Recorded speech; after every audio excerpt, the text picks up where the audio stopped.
Hey everyone, this is Pittsburgh Sean, back with another video, and I hope all of you had a very good weekend. Another rainy day, that's why the reflection is bad on one side of my face. It is dark out there, and even with the lights in the room, this house is just so dark all the time. This town's so dark, this area is so dark, everything's so dark. I hate it. But with that being said, I am on my bed today. That's why the scenery is different. It's much more comfortable in my bed than that hard-ass seat that I sit at every day when I make those videos. So I just thought it'd be a nice change of pace. But anyway, out to what I'm here to talk about, and that's Pittsburgh's latest loss to Dallas. It was in Dallas. Now, I have to say that I expected the loss. Now, I predicted 31-10. The final was 27-24. I was kind of surprised that Pittsburgh actually gave a fight in this game. But you know what? Dallas had some miscues, too. Dallas, Stephen A. Smith on First Take says it best about Dallas, that they're an accident waiting to happen. So I guess that's why this game was even close to begin with, because Dallas was just so much better than Pittsburgh in this game. And I knew it because here's the thing. In my opinion, Pittsburgh did play with heart in this game. Okay, I just want to get that out of the way. There were games they haven't played with a lot of intensity and passion. They did have passion in this game. Okay, it is worth noting that. Okay, they had a lot of it, and you got to give them at least a little bit of credit for that. Passion they had, because I know other teams out there that are just really, they're just, you can tell what teams are just not in it, what teams are ready for the next season, which teams are ready. Last week it looked like Arizona was just ready to pack it in. You had a couple of other ones just ready to do it. I know a lot of people out east here on YouTube through connections out east in the eastern part of Pennsylvania and Jersey and that area, and they've said the same thing about Philadelphia and the Eagles for so long, that there's just not a lot of fight in them, not a lot of heart. But Pittsburgh did have heart at Dallas, but like I said in my preview video that I put out on Friday, that it was going to come down to two things. Two things we're going to do the Steelers in on Sunday. Two things that Dallas had that Pittsburgh didn't. I said discipline was one, and leadership. So that was pretty much what did it. I said it. I said no discipline, no leadership. Let me give you a few examples. Early on, Mike Wallace could have had a catch. Could have moved the drive. I think it was 0-0 at that time. Or maybe 3-0 Dallas. I might have been 3-0 Dallas at the time. Could have moved the drive. Could have moved the stick. So it's third down. He bobbled the ball. And then, because he bobbled the ball, couldn't get both feet in bounce. He was out of bounds. Incomplete pass. He dropped the football. One example of no leadership, no discipline. Okay? Another huge, and this was probably the biggest thing of all. 24-17, Pittsburgh had the lead. Going to get the ball back after James Harrison stopped Tony Romo in the backfield. Antonio Brown returning the football. Loosely had the ball in his hand. The ball was yanked out. Fumbled it. Dallas got the ball back. Dallas tied the game and made it 24-24. Momentum swung. Again, no discipline, no leadership. And especially there, no discipline, because the fundamentals of football, there were some things, okay, there were some complex aspects of football out there that can't be explained well. Okay, you can dissect different players and different things, but this return right there is pure discipline. This is simple fundamentals of football, that you don't turn the ball over, and that's what they stress. every single coach in football, they stress the same thing, that you don't turn the ball over. And that's what he did. And they say when you turn the ball over, you lose. Okay? The turnover difference was -1. You don't win with negative turnover ratios. It never happens. And that was a huge turnover by Antonio Brown in that game, which swung the game back the other way. Okay? Simple as that. And a disciplined player would not do something as stupid as he did. You wrap that ball tight, okay? That's simple. You put that ball tight. You don't let that ball hang out there like he did. That was a huge, huge turnaround. And like I said, and it goes back to a point Mark Madden said earlier this year about just the young receivers, just more. And he made a theory that the young receivers like Emmanuel Sanders and Antonio Brown are more concerned about being punks and dancing and celebrating on the field than they are about making plays and making smart plays. And that's got to stop. And and that fumble continues to further the free-for-all that Pittsburgh is in right now.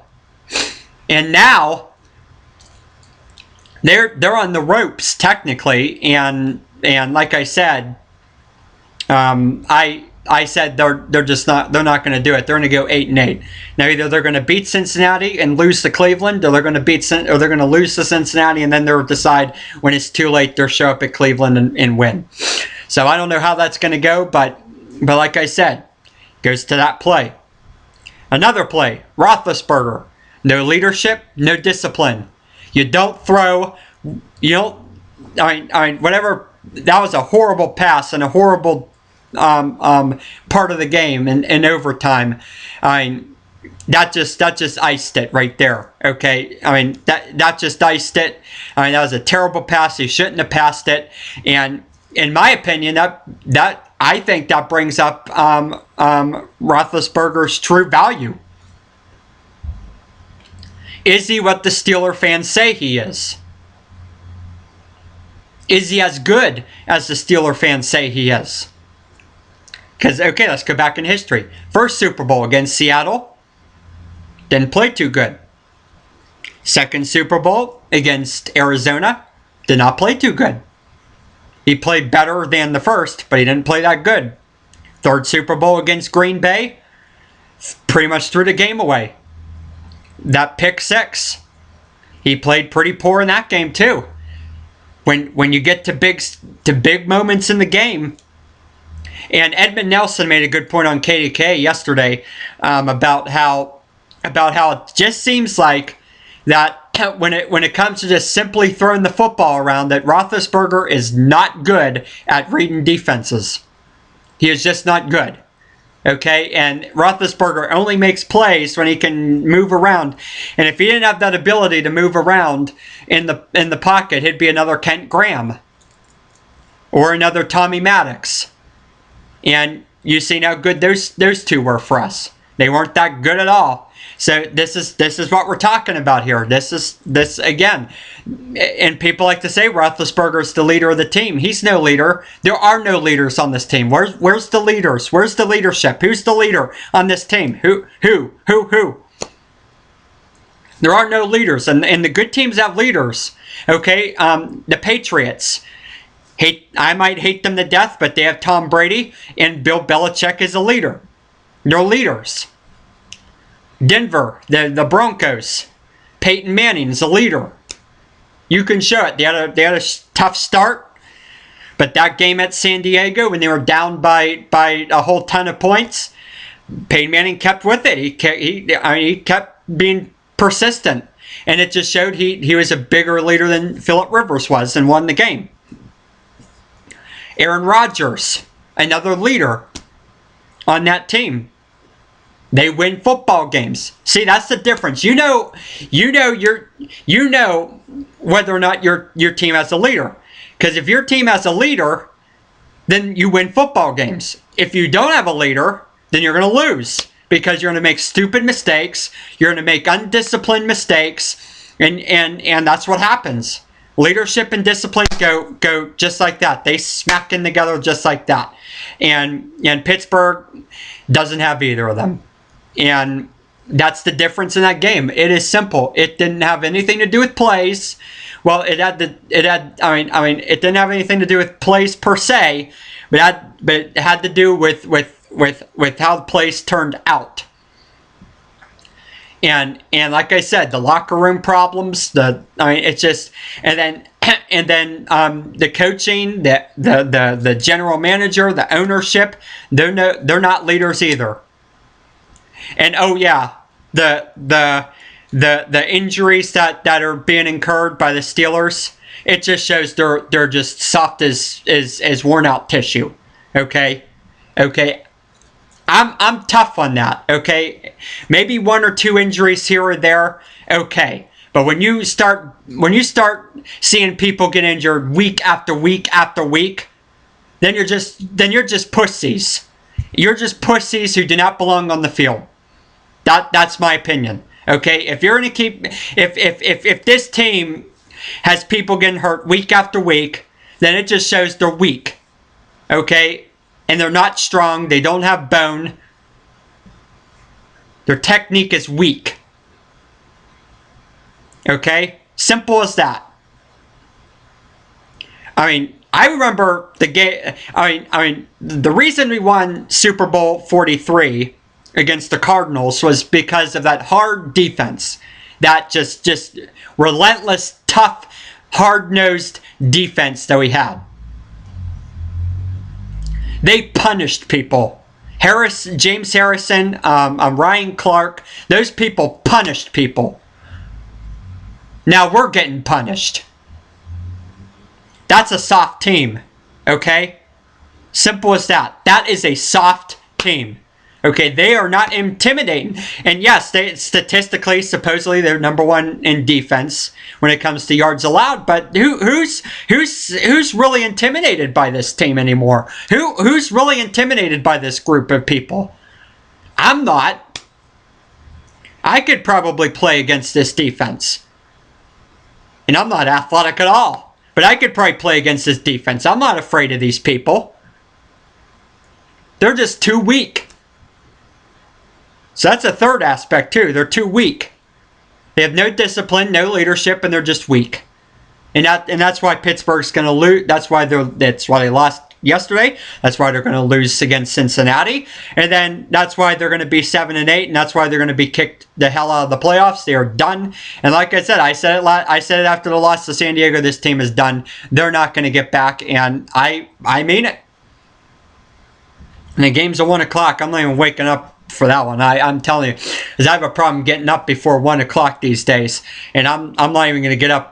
I'm not even going to set my alarm this Sunday for when I usually get up, because it's just disgraceful, and it's a shame. It really is a shame that a franchise as good as with a history as good as Pittsburgh's, and by the way too, that game against Cincinnati that we're going to lose. 40th anniversary of the Immaculate Reception. Okay, just put down your mind a minute. The 40th anniversary of the Immaculate Reception. And we're going to go out and play like shit on Sunday. And we're going to lose another game on the 40th anniversary of the Immaculate Reception. Can you believe that? Can you fathom that? The Immaculate Reception's what got this team in gear. And that's what really turned this franchise around. And that's what got us 4 rings. That's what got us the 70s dynasty. It's a shame. It really is a shame that we're going to lose another game on the 40th anniversary of the Immaculate Reception. It's terrible. It's terrible to say that. And I'm not going to yell. I'm not going to get into a tangent, because it's not worth yelling. Okay? It's really not worth yelling at them, because it just seems like no one in Pittsburgh gets the message. And you know what? I'm just going to take it okay, if you don't get what's going on with the team, and a lot of people in Pittsburgh still do not. And you know what? That's okay. If you think Roethlisberger's not the problem, if you think Mike Tomlin's not the problem, if you think Kevin Colbert's not the problem, if you think our punk-ass receivers aren't the problem, if you think Art Rooney II isn't the problem, then there's nothing I can do. There is really nothing I can do. There's nothing I can do. We're just going to keep losing. And I'm just going to keep sitting here making these recap videos saying that we lost another fucking game. Because you people in Pittsburgh just failed to see the reality. Now, to some people's credit, I see a few people on Facebook now starting to say what needs to be said.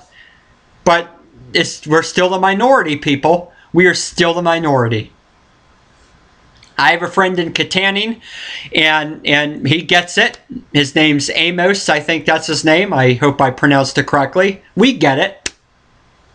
But we're still the minority. And you know what? There's just no reason for me to yell about it. I'm going to talk about it, and I'm going to criticize the team like I do every week, and I'm going to say we lost another damn game. But when it comes down to it, it's not worth I'm getting energetic about it anymore. It's not worth getting into a tangent about it, because I just do not have the energy to deal with a bunch of morons in this town. Okay, I just do not have the energy to fight the morons, to fight the idiots, to fight the Kool-Aid drinkers in this goddamn city. Okay, I mean, it is as simple as that. I just lost my energy. I just can't do it. I just can't do that anymore. So yeah, it's no snot my nose, because like I said, if the Steelers don't do well, then I still have Denver. I was born in Denver, and you know what? That's who I'm going to be for in the playoffs. That's hopefully they can get to the Super Bowl and win it. And get to the Super Bowl and get the job done, because this team sure as hell ain't going anywhere. They're going to lose this week, and then that's going to be the end of them. I mean, it's really remarkable what this team how horrible this team has gotten it's just fundamentals. Okay, it is really fundamentals, because they overcome adversity. They have heart. But at the same time, when you start making mental mistake after mental mistake after mental mistake after mental mistake, then you just don't got the discipline. You just don't got the leadership. And I'm going to keep saying that. I think Rooney's not a leader. Like I said, Art and Dan are overrated. I said that the past couple weeks. I'm going to keep saying it until you dumbasses in Pittsburgh get the message. The Rooneys are overrated. Mike Tomlin is overrated. Kevin Colbert is overrated. Ben Roethlisberger is overrated. Antonio Brown, Emmanuel Sanders, Mike Wallace, overrated. All of them overrated. Every single one. The defense overrated. Dick LeBeau overrated. His time has passed. Okay? And if I owned the team, I'd have a clean sweep of the coaching staff and start over, because we need people who know how to do their damn jobs. And I could tell on the sideline those people don't know what the hell they're doing. And it's time for them to go. If you are really that clueless week after week, then you don't belong in this league. You don't belong to coach in this league. It is as simple as that. So, with that in mind, that is all I have to say. Now, after every Steeler loss, I have a bonus recap video with Mark Madden. So that will be coming out as soon as I get his monologue for today. Like I said, the Steelers deserve it. They have played like shit for the last few weeks now. It is just as simple as that. So, there's nothing else I can say. There is really nothing else I can say, and I think it is time for the Steeler fans to wake up. But if you want to keep being in your slumber and you want to keep drinking Kool-Aid, then there's just nothing I can do for you. You're just going to keep losing games. Our team is just going to keep losing games, and it is as simple as that. We're going to lose next week. We're going to lose this Sunday, guarantee it, and we're just going to keep losing after that. It is as simple as that. So, okay, this one about 20 minutes long. Got into a little rant, but not a yelling rant. It's like I say, it's because it's just not worth it. So, but anyway, that is it for this week. Let me know what you think. But like I said, I am totally out. Stay out of the rain, people. And oh yeah, congratulations to my friend in Johnstown who's a Dallas fan. Got the job done. So congratulations, Sean. on your team's winning. I forgot to congratulate the Dallas Cowboys, so any Cowboy fans out there, congratulations, because you sure beat a sorry-ass team, and you deserve to, and you played well. I mean, you have the discipline, and you have the discipline, heart, and leadership, which Pittsburgh does not have. So congratulations, and you might get into playoffs. We'll see. Still a tough road with RG3. RG3 is playing ridiculous, and even Kirk Cousins. Just, it's a good team, so you're going to need all the luck you can get. But that is it for now, everyone. Have a good one, everyone.